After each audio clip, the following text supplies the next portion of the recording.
what we're trying here, which will be revolutionary if it works, is starting the Hangout after I've given up host, or starting the live stream after I've given up host, which is new. Yeah. Looks like it's working. As a note for everyone, that's going to make a huge difference for all of us. Anyway, so that little experiment, we'll talk about it after we jump into the thing. So hi, everybody. Welcome to Office Hours.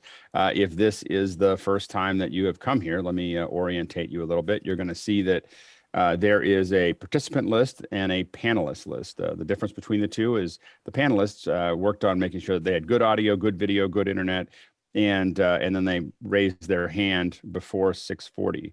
And we are, as a note for those of you jumping in, that we're going to get harder and harder about the 6:40 time because it's taking us longer. We're getting to a lot more panelists, so it takes a little longer to go through it.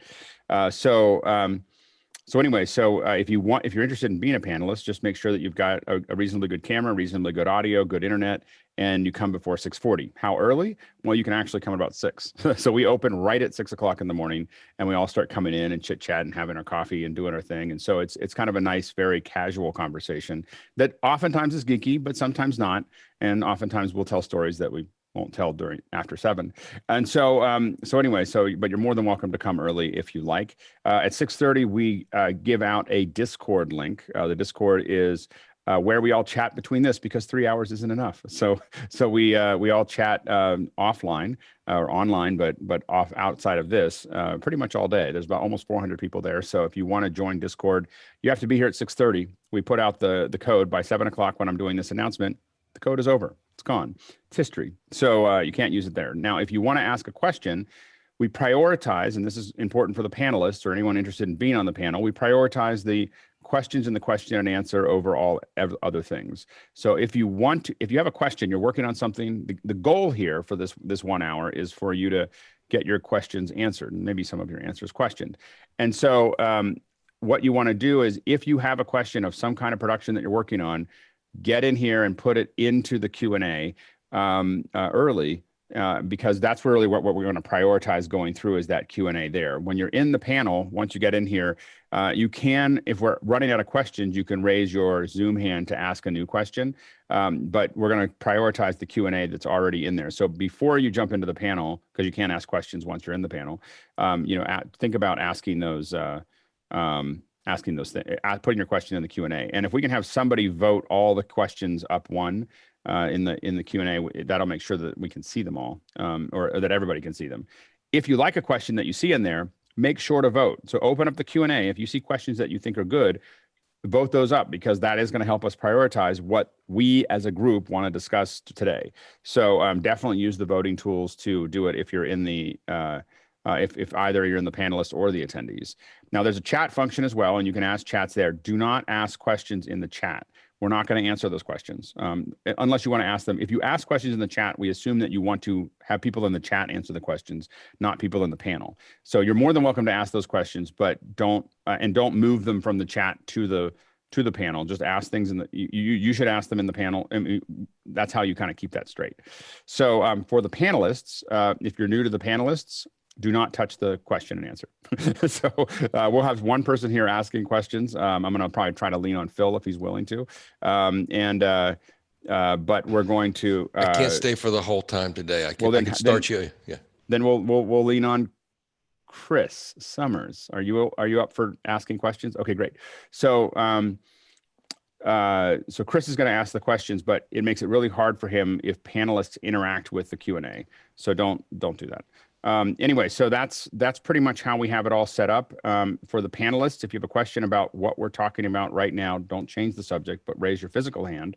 And then know also that we're kind of moving through questions. I look at how many questions we have and how much time we have, and I make the length of answer adjust accordingly. Finally, just we have a second hour coming up today and every day this week. So that second hour is today is Ruthless Reviews. So for the folks willing to stay for the second hour in the panel, and you don't have to, there's no shame in dropping out. But if you stay, we're all going to gang up on you for a couple minutes each. So we're going to talk about your background, talk about your audio, talk about your lighting, talk about all those other bits and pieces. So we'll give you, if you decide to stay, the goal is just for us all to make ourselves better at what we do. And so we're going to be doing that. And so you just need to know that that's coming in the second hour. Tomorrow, Brian Maddox is going to talk about Unity Connect. He's been kind of deep in testing, and there seemed to be a lot of interest for people to talk about how Unity Connect works, what he's been testing, what the results are. And so he's going to be talking about that on Tuesday. Wednesday, if you haven't heard, there's going to be a rocket launch. We hear that there's a big rocket launch, first commercial launch of humans into space. And so what we decided to do, and this was a request from Chris Summers, and so Chris and I are going to interview some of the guys from Flightline. So Scott Gillies, as well as the guys from Flightline, they shoot launches. They have a kit just for launches, telescopes and wireless and all kinds of other fun stuff.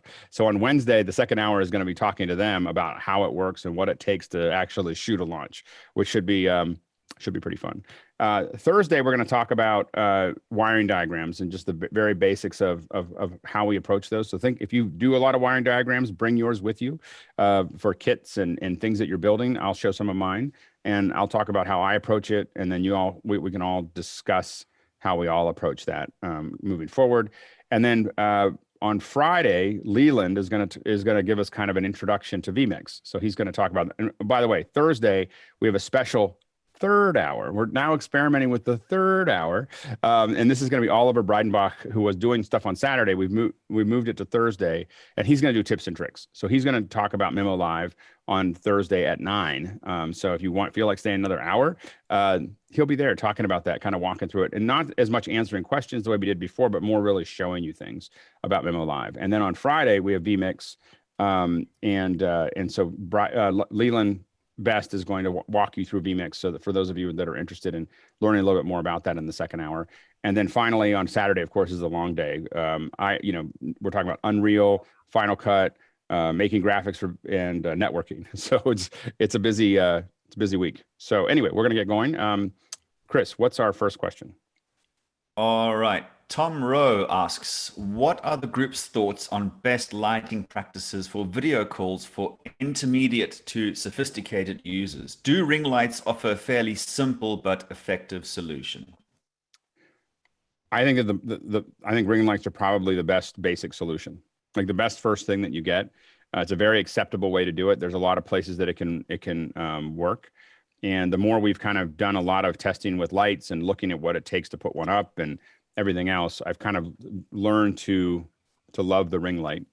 So, and we got into it when they're really 5 or 6 years ago, trying to get them to work, and all the mounts and everything else were, because they're really built for professional, like fashion photographers when they were first out. And I had big ones and little ones and all kinds of other ones trying to get it to work, but the mounting was really a pain. Now the mounting is easy and it's extremely accepted as far as a look and feel. And you can have them be, at an angle. You don't have to use them. You don't have to put your camera in the center of the ring light. You could use the ring light as just a large source. And, Guy Cochran knows a lot about ring lights because he makes them. Yeah, we've over the years, I think I brought this up earlier, it was light panels that had that one that a lot of people rented. And I think it was a pop star, maybe Beyonce or one of those that really made the look kind of famous in the early 2000s. Right. And everybody's renting that like $7,000 light. And so when I saw it start to hit under $200, I'm like, we need to get these in front of people. So I just started showing it to people and it took off. How much are the ones that you sell? The cheapest one's $149, I believe, for in the 18-inch, and then we have some smaller ones that are like 14-inch that are under $100. So there's I would definitely go with. I've gotten a couple different sizes, and I would definitely go 18. 18 or larger. I think that larger, the bigger light sources definitely makes a big difference. So, but is there anything what should people think about whether they're buying yours or not? Which of course I think we should buy, guys. But anyway, what should they think about when they're getting them? Yeah, CRI. So some of the less expensive ones, there's a color shift in them. So look for ones that have a high CRI. Otherwise, you're going to get like a green shift. Can you explain what a CRI is to the group? So color rendering index. If you look at outside sunlight, that's 100%. You can't get any higher. And in fact, tungsten light's even 100 CRI as well when it's a newer bulb, not an older fading bulb. But basically, it's how accurate the colors are. So if you want flesh tones to look accurate, you want to, well, white balance or use a gray card. And basically 5400 to 5600 is where we will mostly set our lights at. You can, some of the ones that are bicolor, they can go the entire range. And the one that I'm using down here is an RGB one, and you can hit every color of the rainbow. But most of that's used more for a background light or to add some kind of like a disco kind of feel. But for the most part, we're just throwing up one either around. This is the thing for, I'm trying to figure this out for everybody. Basically, everybody has a different size monitor. So I'm trying to figure out how do we figure out the right size ring light for somebody on a laptop versus a 27-inch monitor. I think somebody's using an old, George is using the old 30-inch Apple display, which is just enormous. So how do you get an 18-inch ring light around something like that? So you might need two. There is a light called a Spiffy Gear light that looks pretty neat. I would love to be able to invent something like what he's got, where Spiffy Gear, actually I can just pull it up. This guy, we don't sell these, but they're really neat. They have the ability to go around like in a trapezoid or hexagon. Basically, you stack them together. They're kind of like Lego lights. These are really neat. So I've seen people that have weird sized monitors be able to take these lights and kind of bend them and twist them to wherever they want. But that one's called a specular spiffy light. And again, I think that there's lots of things, in general, what you want to do. We talked a lot about this yesterday, but in general, what you want is large sources, large source lights, as well as, and you can bounce stuff off of the backgrounds. You can, there's a lot of different ways to kind of manage that, but that larger source goes a long way. Sky? Question was also about flicker. I know I've got some LED lights that not only turn green, but then cause an intermittent flicker. I see Chris Summers. The big issue that you get in with flicker is that as to attenuate the values of an LED light, a lot of times what it's doing is it's just blinking slower. It blinks faster, it blinks slower. And as you turn that down, as you turn an LED down, whether it's the colors or whether it's the those other things, you'll start to see it flicker because it's now refreshing slower than your shutter speed. And so as soon as the refresh of the LED goes below the shutter speed, you end up in a flicker situation. And it'll look like flickering, but a lot of times it'll look like lines that are going out because it's now low and out of phase. So it has to stay. You're better off oftentimes. I know for us, we throw filters over top of the lights if we want them to be lower. So an ND filter or something else over top of the light, so that it stays at full power, but it's not as bright. Colin, and that'll be the last one. We'll move on. With regard to flicker, first, you're talking about PWM versus voltage control. And if you get a light that is voltage controlled, you can get brighter or lesser without any flicker rather than PWM. Right. I'm just saying. My question with most LED lights, that's the way it works. I mean, that's 99% of the ones you buy. That's the issue. You get high-end ones, it doesn't. Making. So I made sure to not use PWM. But my question for Guy is: you mentioned bicolor lights. Now there are two varieties of bicolor lights. There's warm white, cold white, and warm white, ice blue. Does one of those combinations give you greater or less range or greater or lesser accuracy, do you think? Well, the ones that we have, there's actually two sets of diodes, LEDs in them. So one is 5400 dead on and the other one's 3200 dead on, and it's just mixing the two colors. So they're actually getting brighter until you get that mix that you want. Or if you turn the question is it warm white and ice blue? That's 50. I'm not sure. You can call them whatever you want, but they're 5400 and 3200. When you look at them on Amazon, they're called ice blue or cold white, and they're different. I think the ones you're buying on Amazon are not the ones that are used in those lights. Different ranges. I just don't know what those values actually are. I guess there's some place I go look at. Yeah, that might be somebody else's light. Yeah. I mean, we don't call them anything like ice blue or anything like that, just because technically that's just not technically it makes no sense. I know. Yeah. But that's all right. Next question. We're gonna move on. All right. This is kind of similar, but I'll clear it out. Jeffrey Reyes asked, "Can you recommend a ring light? Any brand you've had good experience with?" But I think we've kind of covered that. We covered it. We should. Yeah, we've covered it. If there's anything else, Jeffrey, please ask again in the Q&A. Right. From TJ Asher. Any tips for helping to eliminate room or computer noise when your computer must be set up in the same room as your conference setup? So there's inexpensive ways and expensive ways to do that. So the inexpensive way is you can get boxes that you can put your computer in. If it's not a laptop, I mean, if it's a laptop, it's a laptop. You can't really fix that. But there are definitely isolation boxes that will cut down the sound by as much as 60 dB. We have big servers, big elemental rendering, streaming servers that we call them jet engines because they sound like when they turn them on, they sound like little jet engines going off. They're 1U, there's big fans pulling stuff through it.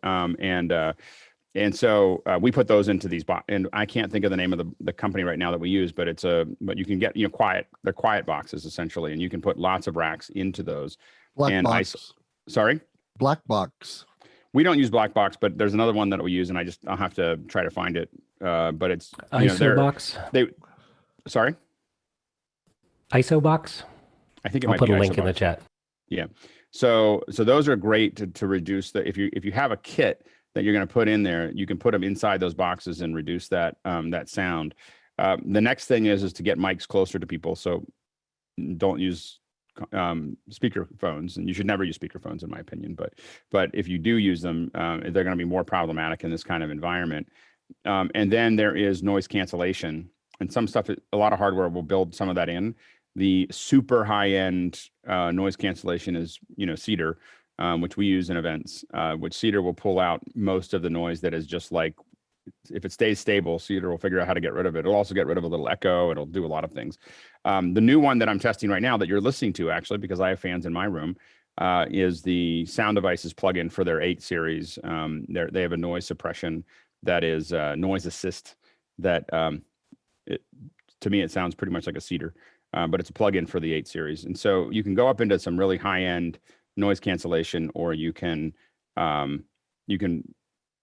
pack something around it, or you can get the mics closer, or use the type of mic that'll reject that. So a lot of us use PR40s, Heil PR40s, because they have a lot of off-axis rejection. You can get away with a lot. Now you're not going to put that in a conference room, but if you're trying to do something at home and doing a podcast or a live stream, the Heil PR40 means that or anything that has a lot of off-axis rejection. So an SM58. PR40, all those things are things that help. Dave, you have a comment? Yeah, I built my mom a book reading studio for Amazon, and I just went on Amazon, and it was cheaper than any of these other solutions just to buy her a fanless PC. So a decent fanless PC that didn't make any noise. Yeah, if you can find ways to make it not, the other thing to do is to think about in design. One of the big reasons I have a lot of fans that are right around the corner. What you're looking at here, of course, is not real. This is I'm in front of a green screen, but this is a photo, and my living room has this. My wife was kind enough to let me put all this stuff in the living room, and the living room has it there because it makes noise. And I don't have enough. I haven't got enough cable yet to tie all the routes back and forth into the server room. So we're kind of working on that. Jeff, go ahead. Yeah, back to the laptop option, getting it up off the desk on some kind of laptop lift to get better cooling around it, keep the fans from spinning up. Yep, absolutely. Victor? If you're using something like Audio Hijack Pro on a Mac, you can do a plugin such as RX7 from Isotope Audio. Not cheap, about $400, but you can dial those in pretty well as an inline option. Oh, that's great. I didn't think of using those in real time, but you can absolutely. Mm-hmm. Any other ones? Okay, so I mean, just the mic closer to the source. And I tested 9 microphones yesterday, and I mean this back to Q Audio headset mic, just because it's the sound closer to the source. You can get rid of the extraneous noise. I had the kids playing downstairs. I was trying out some large diaphragm condenser mics. I was trying out this really expensive shotgun mic, which heard everything in the house. And then I got a Ethernet switch, a 10 gig switch that I had to unplug because it was just a mess. So this is a temporary space, but I'm trying to, do what everybody else is doing, which is just make our home sound a little bit better temporarily. And so far the headboard mic wins. So I would recommend a headboard mic and a decent preamp. That'll do the trick. Yeah. I think that it's a, You're absolutely right. I mean, that's why I wear a headset, is also because I just want to get, I mean, as close as I can get to the source. And the key with the headset mic, by the way, is to keep it just a little behind your mouth so that you're not, you don't pick up anything going across it. So anyway, next question. Right. Ernie Hagenau asks, how do I set up using YouTube via Zoom? Do you use regular YouTube settings in Zoom or custom live streaming service? I'm not sure I want to allow Zoom full control of my YouTube account. The way we're broadcasting it right now is straight from Zoom's service. So we're not doing anything special. You definitely can do a bunch of different ways of doing it. I don't really have any security concerns with letting Zoom have a token to stream to my system. I'm sure that there's some way that someone can hack it, but the chances are pretty low. If you are worried about it, you can go through something like Restream. So you stream to Restream, you know, from Zoom. Zoom has, if you want to do, we've tried to disconnect it. So Zoom has an option. If you go into the advanced settings down at the bottom, you have an option where you can say, oh, by the way, I have an RTMP output.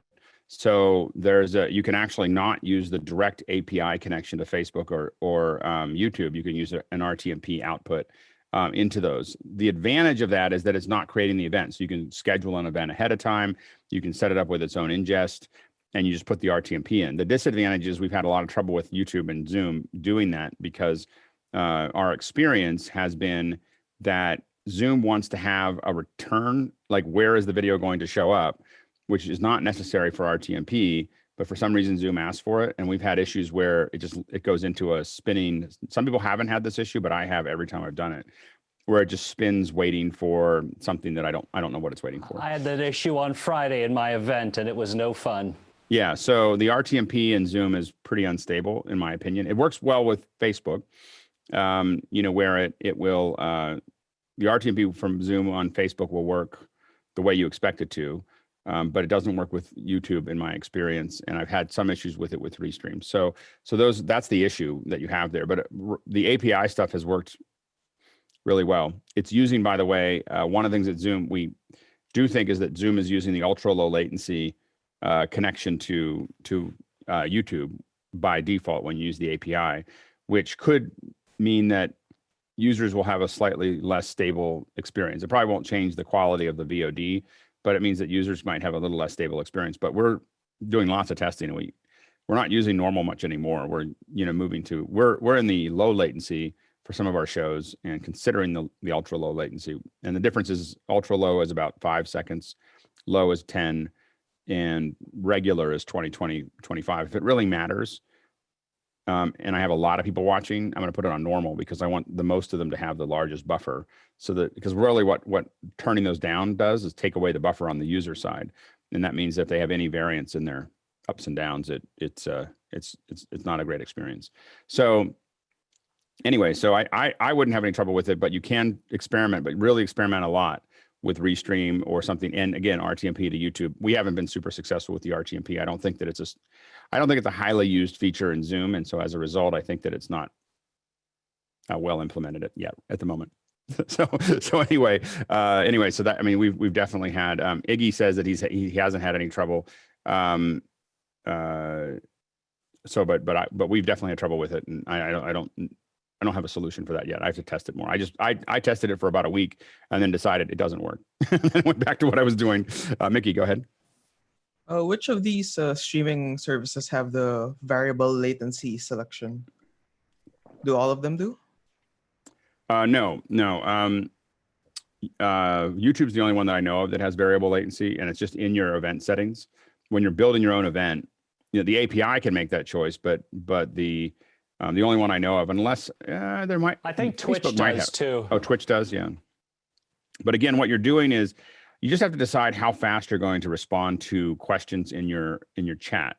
If you're really sitting there staring at the chat and you're answering questions, and that works for 200 or 300 viewers. But once you get more than that, you're not going to respond faster than the stream anyway. So the human latency is higher than the streaming latency, and as a result, it's less. As a result, it's less useful.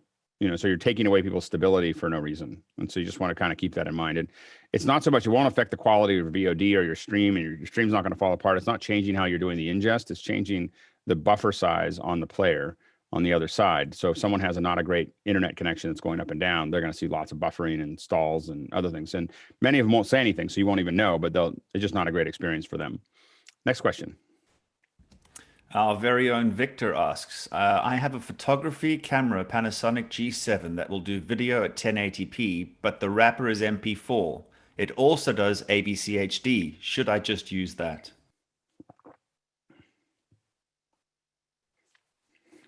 I don't know if it makes much difference in the wrap, because it's just wrapper. I think it's probably recording the same bits. Go ahead, Victor.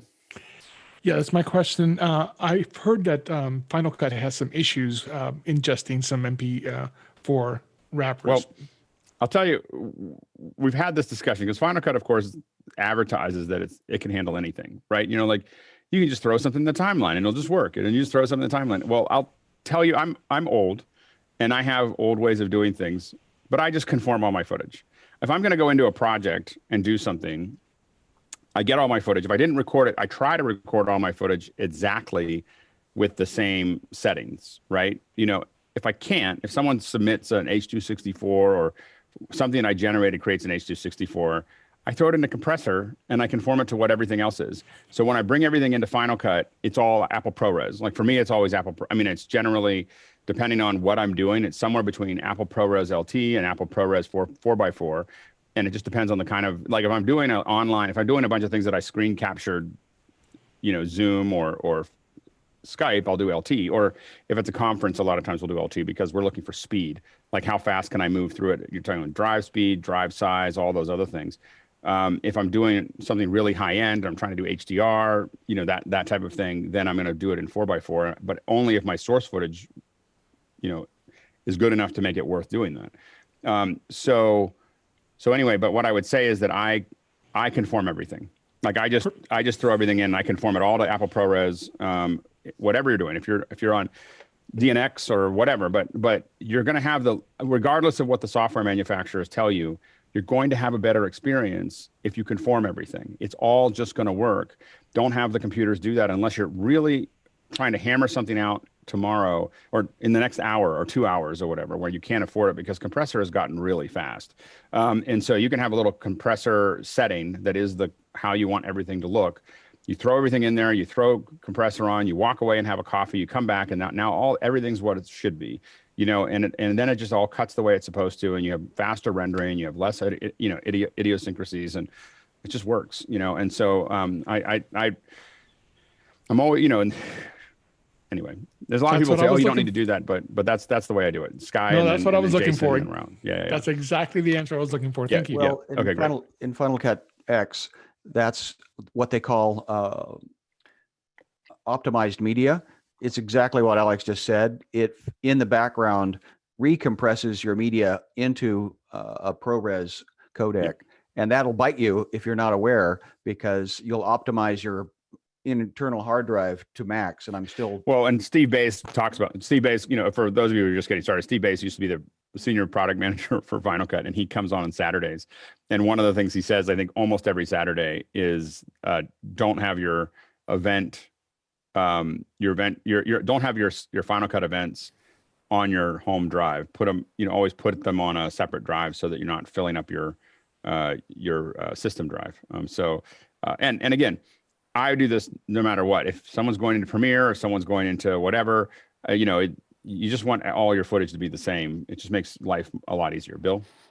Yeah, there are just so many codecs. That's really the issue with all of this. The world is awash in codecs, and there are all sorts of different kinds of codecs using different kinds of schemes to compress video. So Alex's advice is spot on. If you can get your video stream to be one thing that your computer understands correctly and processes efficiently, everything becomes easier, because it's not trying to figure out this codec, which has predictive frames done this way, has to be mathematically changed to be, and it's only every third shot of my timeline. That's a mess for a computer. So make it simple, make it easy.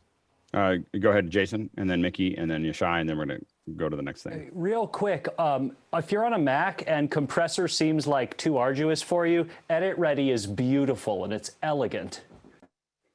All I got to say is that, well, I'll do an extra hour on compressor just so we can walk through it at some point, because it's pretty amazing for $50. How much is Edit Ready? It's around the same. And again, I use both, and I like compressor more, but Edit Ready is just super fast. Like, you know, it's simple, and the presets are just easy. Got it. Mickey. Yeah, Edit Ready and Shotput Pro are great for ingesting and organizing your files. That's great. Yeah, I just want to say, like, yeah, you want, for editorial, you really want to avoid using interframe codecs because it's very inefficient. Right. When you're working with intraframe codecs like H.264, each time you click on the timeline, it has to look at that frame and all the frames prior until the previous keyframe.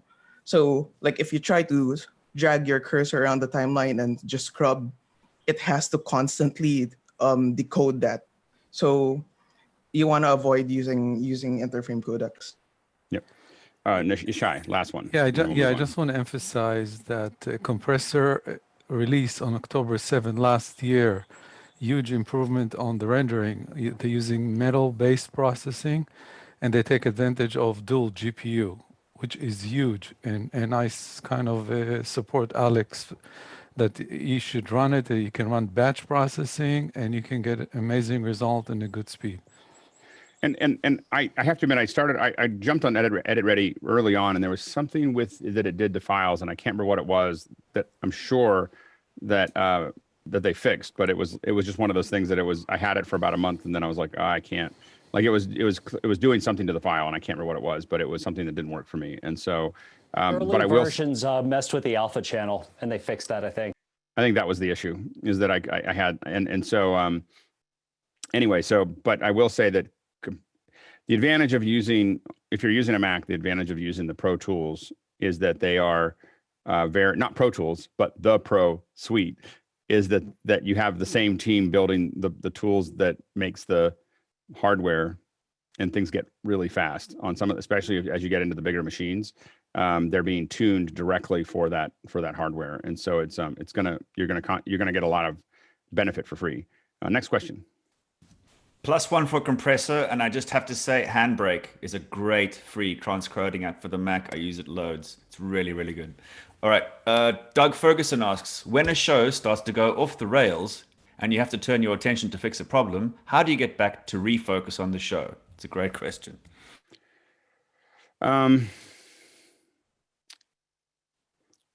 So a couple things about when things go off the rails is that's why you often need more people than you think. So a lot of times people say, well, I'm on a show and that person looks like he's barely doing anything, or that person only does a couple things per show.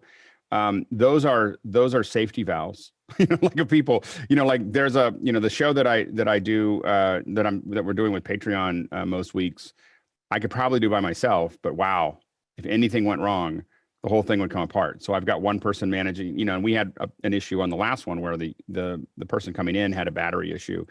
And if I had to deal with that and deal with the edit and instead I was able to kind of manage it all and on our side, make that work. And so the first thing I'll say about emergencies is you really need to have enough enough people. It also, you have enough people, you that's why I have extra hardware. That's why I have backups. That's why, there's things about trying to keep those things compartmentalized. Like, so what I'm always worried about is, cascading failures, is that one thing goes wrong and something completely unconnected starts unwinding because you don't have enough people. So now you're hitting things as fast as you can to try to solve it. And you have to keep your eye on the ball, regardless of it. It does not help you to move faster typically, and another thing is that you really want to know your hardware and know your hardware or software. We had one where we had a TriCaster. This is one of the many scars the many TriCaster scars I have. As the president of the United States was walking into the Roosevelt room in the West Wing, the TriCaster just blew up. Like the show just crashed.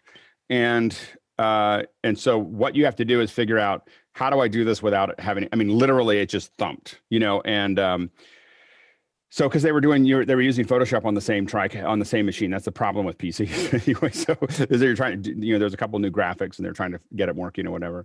Anyway, so the TriCaster at the person putting the mic on, who was someone working for us, and I just go like this. I need you to do this. And this is the international symbol for stretch. Stretch it. Just go slow. You know, slow it out. If you're talking, if you're looking at and a lot of times you want to think about what you're going to do, and some of those come naturally. But a lot of times we practice things, like we pull power out of things and we pull other things out, like in pre-show. Not once we've set in rehearsal, but before rehearsal, we will do emergency, you know, like what would happen if we lost internet? What would happen if we lost power? What would happen if we do those things? And how do you manage those so that you can practice them? But one of the ones is, if you're talking, a lot of times if you're looking, you'll have like a stage manager behind a camera looking at the talent. And if they do this, that means I need you to just keep talking, just keep vamping, you know, and you know, guys, the fingers start opened and they go closed and they go. Anyway, so anyway, that's the symbol for that. A lot of times you have to figure out what you're going to go to, you know, where can you put something in? And I like to have lots of things that are breaths. So one thing to always have is a "we'll be right back" slide. You feel really exposed if you go into an event and you see it unwrapping and you realize you don't have it. But don't put technical difficulties on it, and don't put your client's logo on it. That becomes a meme. You know, like if you're doing this for a giant corporation and it says "we'll be right back" and it has, you know, brought to you by, you know, like whatever that brand is, that's a big brand, that shows up all over Twitter and Instagram and everything else. You don't want to have that. So you just have a nice slide that might feel good. And the best ones, we actually made little animations. We had a motion capture system that we had just bought for $15,000, like this little USB motion capture system. And we had these little ones with little guys running back and forth, you know, and they were actually, we never got to use them because we never had a problem, but we were waiting and our clients even wanted to see them run, you know, go into the system. So having fun things that you can put up. One of the things that I do a lot of, I ask for approval. I do lots and lots of time lapses. So I have a whole bunch of GoPros, and I sometimes have extra phones, and I do tons and tons and tons of time lapses before the show of the buildup, of people going in and out. And the reason I shoot those are my breaths. Like those are the, you know, like if I cut to something, if I need something at the end of the hour, I don't have anywhere to go. We just push the time lapse because it's eye candy. People love it. You know, and they'll sit there quite happily watching a time lapse for quite some time. You can even loop it and they'll just keep watching it. So just know that you want to have things that you can get to. The big thing is that what you don't want to do is yell. Yelling in an emergency will not improve the response time of your team. You know, like, you know, and now there are times where if someone's not listening, you may raise your voice directly because you need to get through to them. They need to do something, but you really want to be careful of yelling because it also scares your clients a lot, you know. And I often think about like NASA, you know, just, we try to keep, you know, and you'll hear it on our comms. We've had stuff where like, you'll hear on comms, like, you know, we've got smoke in the truck. Marty, come in, we've got smoke in the truck. But that's about as, you know, there's smoke filling the truck. And that's as much, you know, height that you get. And then finally, you know, what I'd say is that, you know, you just got to keep on focusing on what's the next thing. You know, what's the next thing that I got to do? What's the next thing? You know, it doesn't, anything other than just what do I have to do next is a thing, you know, is where you want to go. And then finally, in the worst cases, when it's really bad, you can box breathe. So if you don't know what box breathing is, you can box breathe, and you know, like we've actually trained guys to do that because we've had some where things are really bad. Things are coming across, but box breathing is you breathe in 4 seconds, hold it 4 seconds, breathe out 4 seconds, and then hold it for 4 seconds out, and then go back in. And you'd be surprised at how quickly that'll calm someone down. It's a machine that works really well. If you're having trouble with panic, I mean, there's some of us that do a lot of live that. I have an automatic response for whatever reason that when I get into a stress situation, I can't feel anything. So if you put me in any stress situation, I stop feeling everything and I just become completely numb. So I happen to be good at live because I don't have that, but not everyone's like that. So if you find yourself hyperventilating and so on and so forth, you know, box breathing is a useful tool. That's a Navy SEAL trick that's been around for a long time. Long time. Yeah. So George. I would just add, a lot of us are going at it from home right now. So outsource a little bit of the things that you need to do, monitoring and so forth. You could get one of your friends or colleagues to monitor your remotes, make sure the stream is going well. If you're using something like a Wowza or anything else, just have somebody else monitor those remotes. Yep, absolutely. All right, hopefully that helps. Go ahead, Doug. Well, this is my question. You did nail it though, because the number of people is what I struggle with, because I'm wearing like 7 hats, and I'm the EIC director, producer, TD, and then something goes wrong, and then I literally just like, oh my God, I had to go fix it. Well, and then I have to come back to direct it. And then like my head sometimes just loses it. Yeah, I mean, I think that's a lot of people complain about us because we're expensive, and we're expensive not because I'm making more margin. We're expensive because I put a lot more people and I pay those people better typically than most people, and so, and I just, because I'm trying to get to a certain level of show, but I can bid on a show that's much bigger than a lot of other folks because they know it's going to work, but they know that I'm going to crew it in a way that is not putting all the pressure on one person. And not all the jobs are like that. And I do jobs that are just me. Usually I do those for not very much money or free because I don't I'm like, that's a crazy thing to do, and so I've spent so many years, doing that. And part of the goal, obviously, as I see that there's a lot more streaming that's about to happen, it was one of the contributors to building a group like this is we have to find more people. so so that, all over the world. So let's start getting to know them. Anyway, Chris, go ahead. All right, next question is from Grant Whitehead. For large live event audio with video conference, do you regularly use sidechained gates on VC input output? Brian. No. Tell us a little bit about that. That's all I'm giving you is no.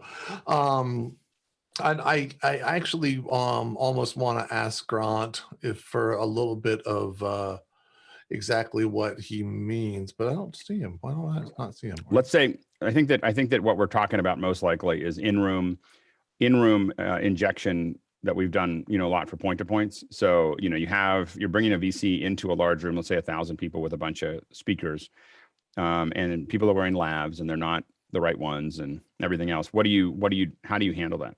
Yeah, and in truth, I say no, and my real answer is probably yes, but just in a different way.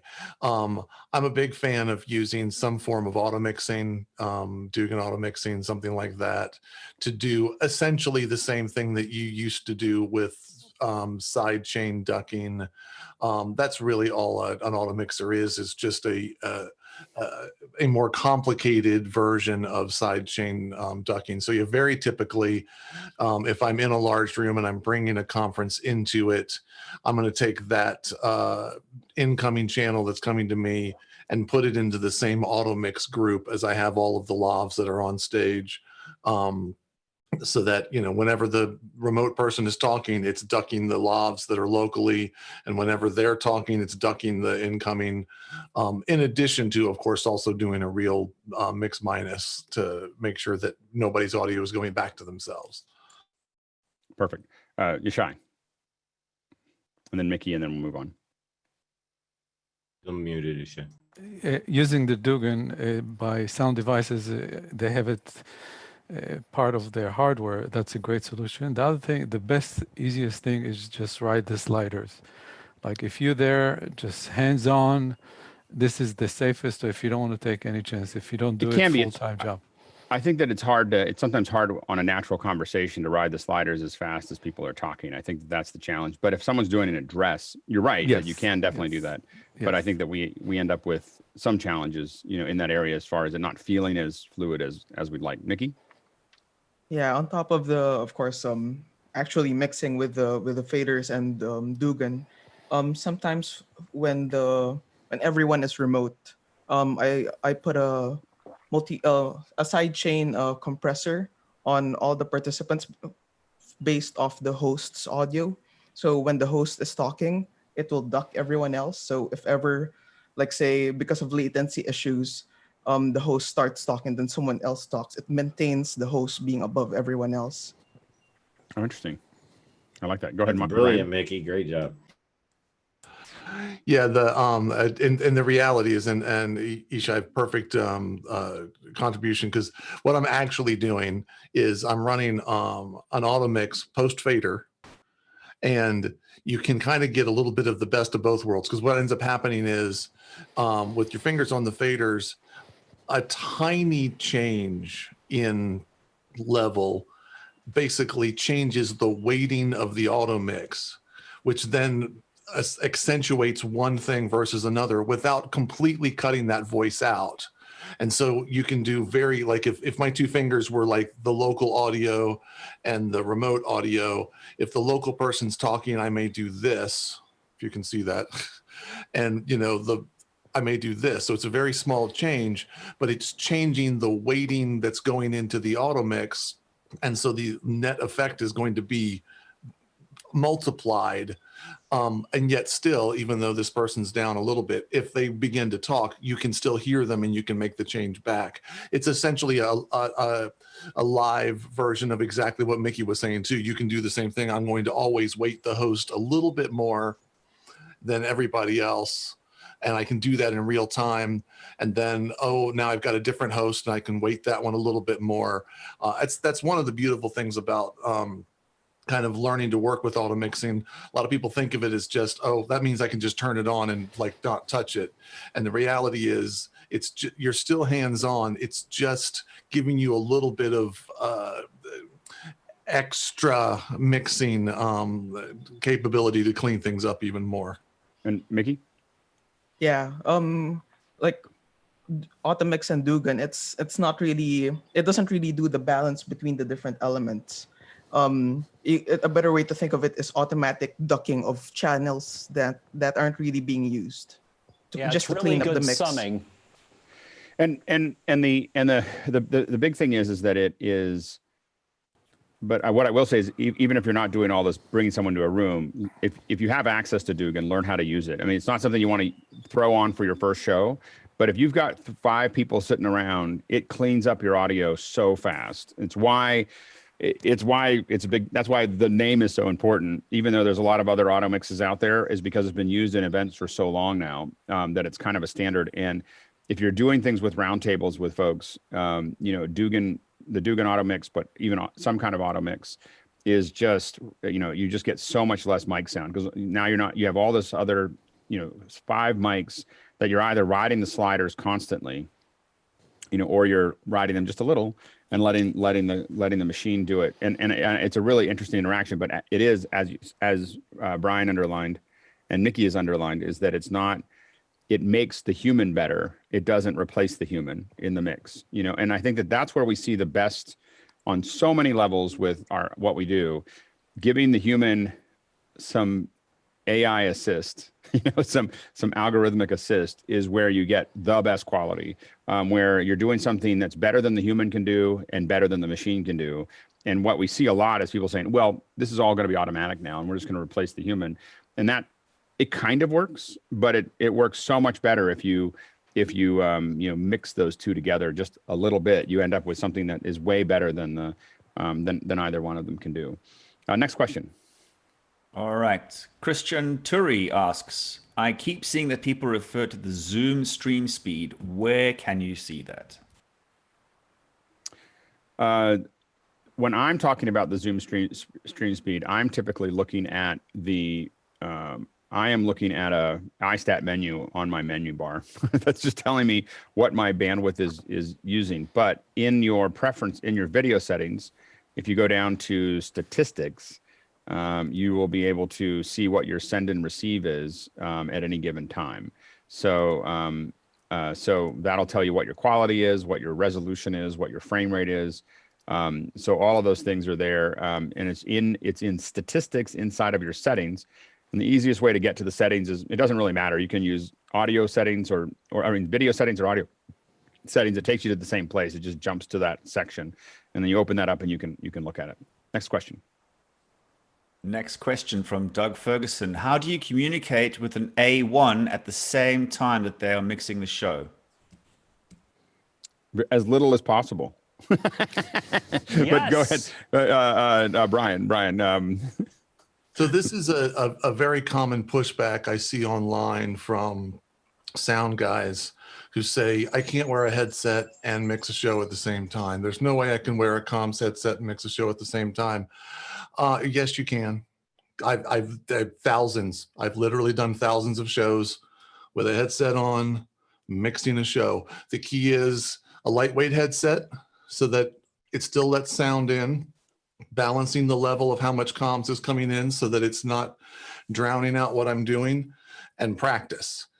But there's a lot of shows that you're mixing live that in fact, 99.5% of the shows that I mix live, I have to hear the show caller. I have to hear the director.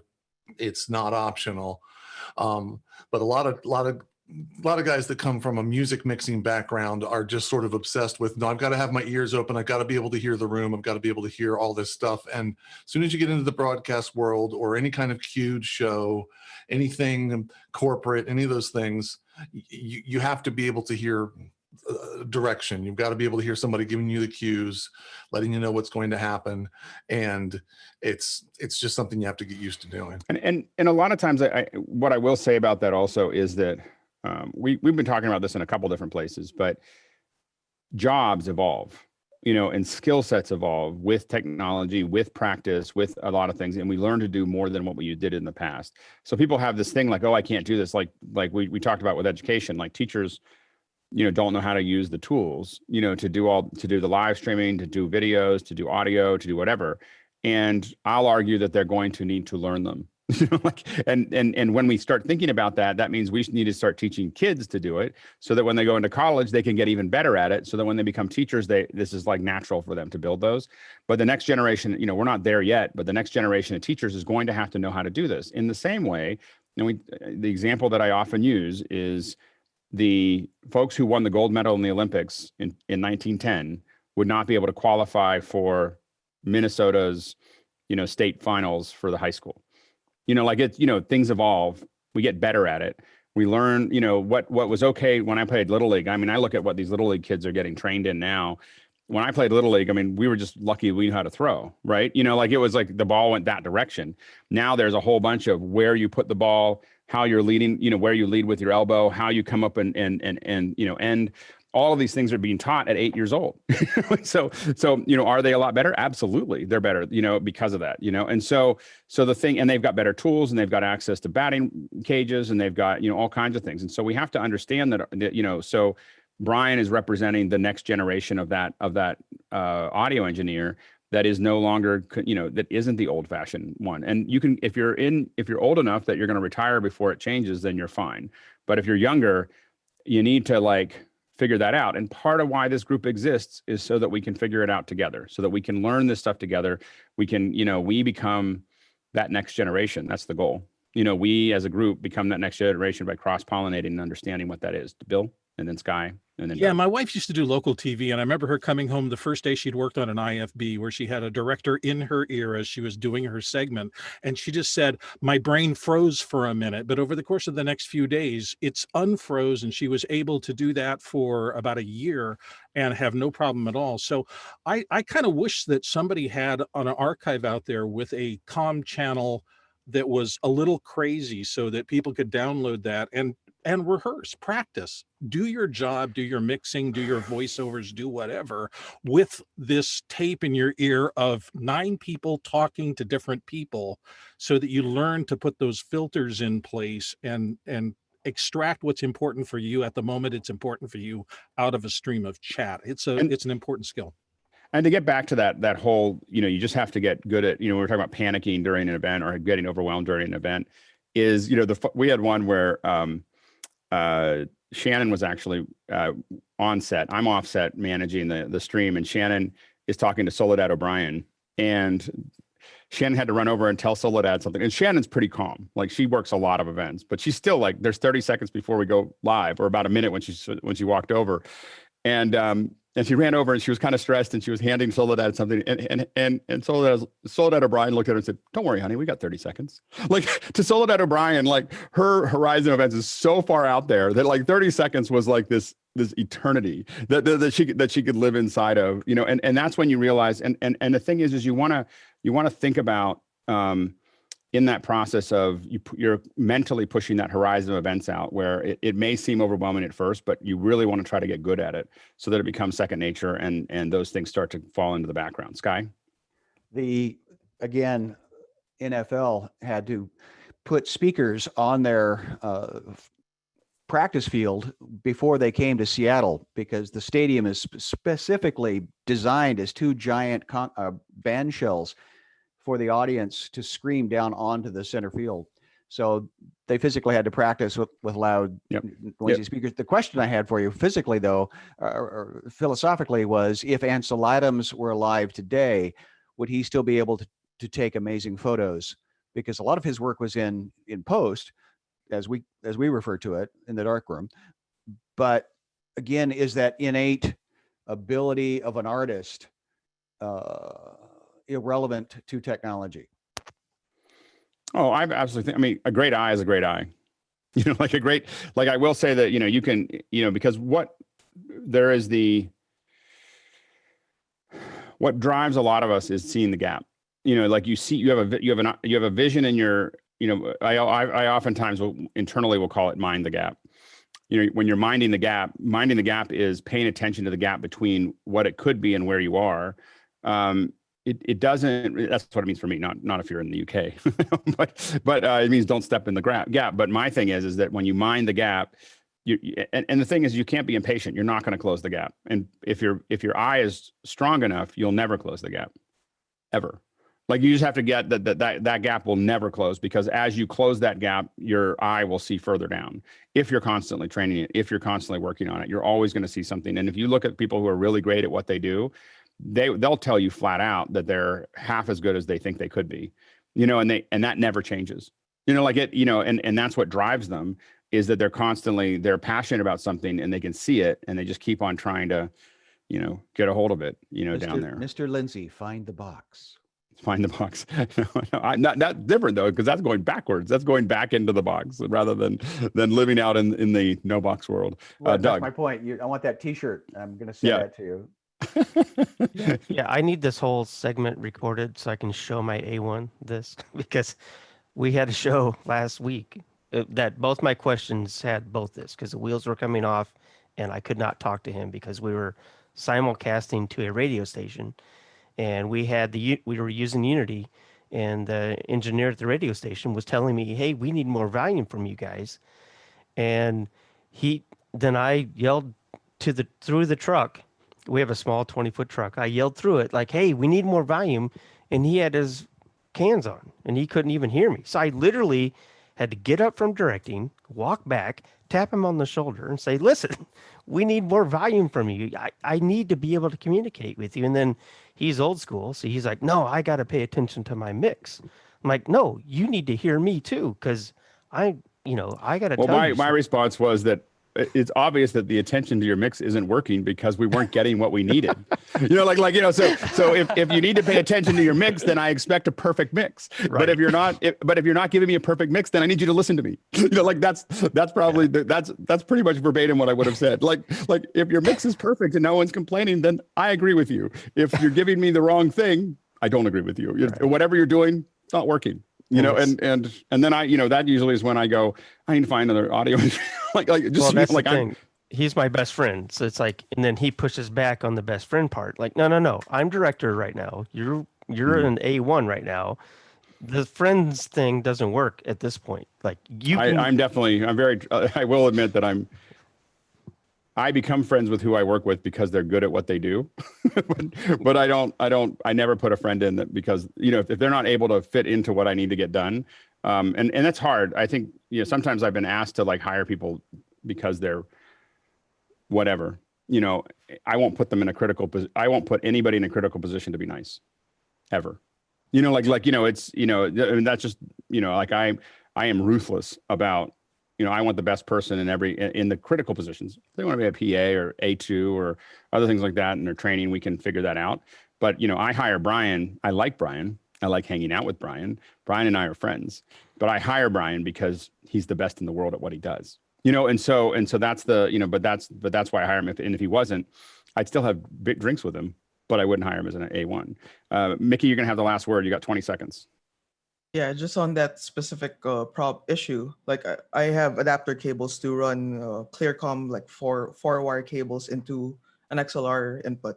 So I run it through the board and it goes to my phones. Or if I'm monitoring through speakers, I have a little squawk box, like a little Roland or a little remote audio speaker. And maybe the answer is to put a big red light in there that you can push, that he realizes he's got to listen to something real quickly. Like you need to talk to me right now. That gets really, that does it. I don't know, but that's how I deal with relationships and production. That's, if you really want your productions to be good, you do whatever is required to make them good, and you scrape everything else off. Okay, so now we're going to shift gears. This is the first time we've done this. And we're going to give you all 5 minutes to end meeting now. Yeah, go ahead and end the meeting, or not end the meeting. No, the stream. But I mean, like, we should end this so I don't get criticized.